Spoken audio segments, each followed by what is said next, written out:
शीश महल में रहेंगी या शीश महल में रहेंगी? नहीं। रेखा गुप्ता दिल्ली की मुख्यमंत्री बन चुकी हैं। दिल्ली सरकार में विभागों का बंटवारा हो चुका है। सीएम की कुर्सी संभालने के बाद रेखा गुप्ता का एक्शन भी दिखने लगा है। पहली कैबिनेट बैठक में आयुष्मान भारत योजना और कैग रिपोर्ट पर मुहर लग गई। अब दिल्ली वालों के मन में एक सवाल है, आखिर मुख्यमंत्री रेखा गुप्ता कहां रहेंगी? इस पर सीएम रेखा ने साफ तौर पर कह दिया है कि वो शीश महल में नहीं रहेंगी। दिल्ली की नई मुख्यमंत्री रेखा गुप्ता के रहने के लिए पीडब्ल्यूडी यानी लोक निर्माण विभाग ने 3 विकल्पों को चुना है। सूत्रों की माने तो इनमें से 2 आलीशान बंगले सेंट्रल दिल्ली के DTU मार्ग पर स्थित हैं। यहीं पर दिल्ली बीजेपी का कार्यालय और बीजेपी का राष्ट्रीय मुख्यालय भी है। तीसरा बंगला उत्तरी दिल्ली के सिविल लाइंस में राजपुर रोड पर है। अधिकारियों ने बताया कि मरम्मत का काम पूरा हो चुका है। इसके बाद ही विकल्पों के तौर पर इन तीनों को चुना गया है। खबरों के मुताबिक पीडब्ल्यूडी के एक अधिकारी की माने तो इन बंगलों को हमारे आवासीय पूल से चुना गया है, मगर अभी तक फाइनल नहीं किया गया है। ये ऑप्शंस नए सीएम को दिखाए जाएंगे। हो सकता है कि वे खुद इन बंगलों को देखने आए और पसंद आने पर किसी एक को फाइनल करें।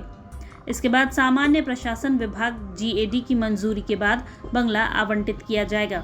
अधिकारी ने बताया कि उन्हें नहीं पता कि सीएम कब तक घर फाइनल करेंगी। दरअसल कुछ समय पहले बीजेपी नेताओं ने भी कहा था कि दिल्ली की नई CM Rekha Gupta 6 flag staff road वाले बंगले में नहीं रहेंगी। ये वही बंगला है जिसे भाजपा वाले शीश महल कहते हैं। यह अरविंद केजरीवाल का आवास था, जिसे बीजेपी शीश महल कहती रही है। शपथ लेने से पहले सीएम रेखा गुप्ता ने भी पुष्टि की कि वो शीश महल में नहीं जाएंगी। वे फिलहाल अपने गृह निर्वाचन क्षेत्र शालीमार बाग में अपने निजी आवास में रहती हैं। अधिकारियों ने बताया कि तीनों विकल्प सीएम को मिलने वाली जेट श्रेणी की सुरक्षा के अनुरूप है। हालांकि शुक्रवार को इसकी फिर से समीक्षा की जा सकती है।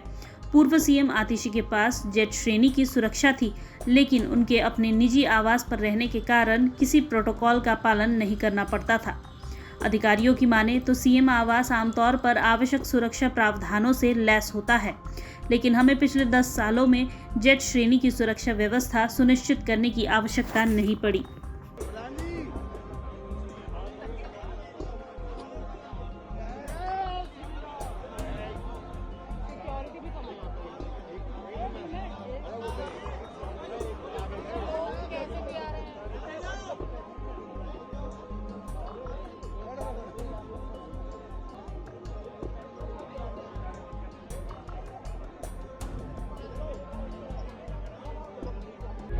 प्रभातखबर.com, विश्वास वही, रफ्तार नहीं।